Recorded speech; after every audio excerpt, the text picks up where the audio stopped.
So my senior passed away. I was talking to Mrs. White, First Lady Mrs. White.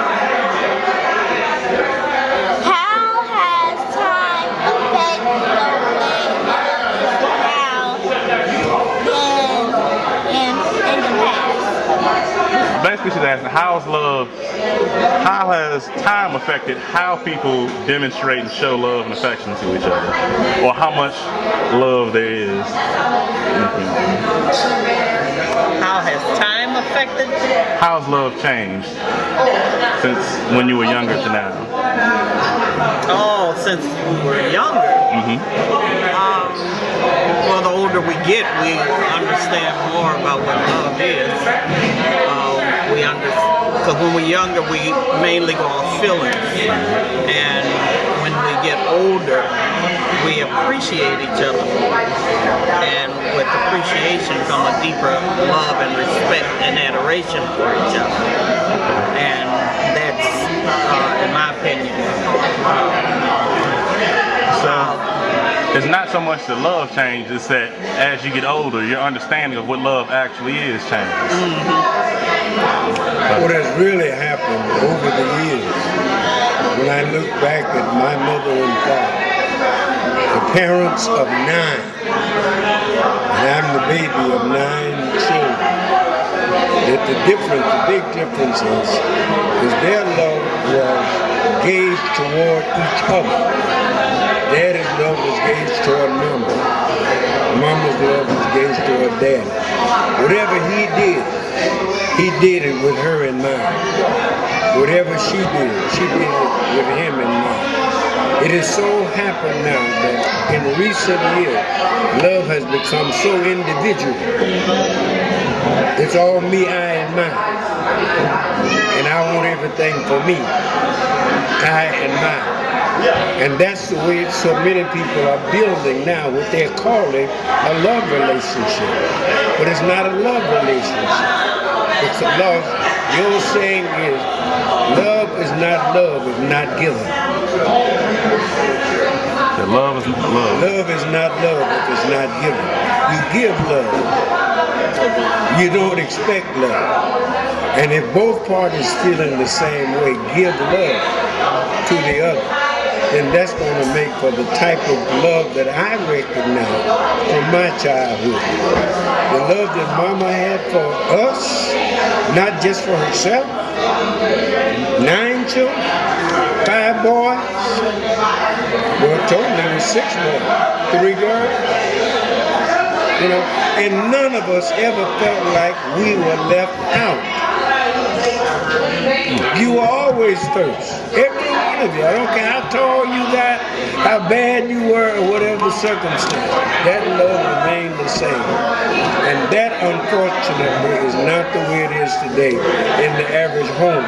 And there's only 1, maybe 2 children, not those 9. And people can't understand how folks had 17, 18, 19 children. And they all were glad to be brothers and sisters. It was because of the love that was given to them that they gave to each other. I got like that answer. And they come from a foundation. Now, with so many homes being just a single parent in the home, you don't have that foundation that we had when we were coming up. My grandparents, which raised me, gave us a foundation. And on that foundation, our love grew.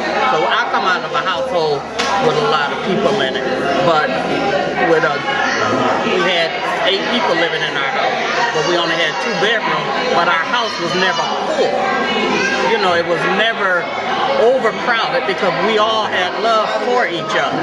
My grandparents, the house I was born and raised in, we still live in that house. My uncle's there. You know, and the love that we had growing up, we all go home every weekend to that same house. And there's a love that we have for each other that kids nowadays don't have that because they don't have that foundation. And you have to have a foundation to build upon. You have to have a foundation to build anything that's going to last. And in anything that is going to be worthwhile. There's no way possible. You could have taken all of these bricks, all of this water, all of these lights, and wouldn't set them in a vacant lot and expect for it to be a church. Some men came out here with sweat and blood and built a foundation, and they had to build it strong enough and big enough to be able to hold the brick that's on the very top. They couldn't do it for just the bricks around about it. The very last thing they added on the building still had to rely on that foundation. Yeah. That's right. It relies on that foundation. And that is the thing that I find the most important. My grandparents that raised my mother, I didn't know my maternal grandparents, my mother's mother and father, but I knew my father's mother and father. And baby, they were very strong people. Strong woman, strong man, strong Christian. And very, very, very into family life. It would sound similar to y'all in terms of how many people are in the household. I have one whole blood brother from my mother and father. I have two stepmothers. Of my two stepmothers, I have a half brother and I have a stepsister who's about 10 years older than me. That's just my father. I also have a stepfather to a marriage that was annulled that had two other daughters.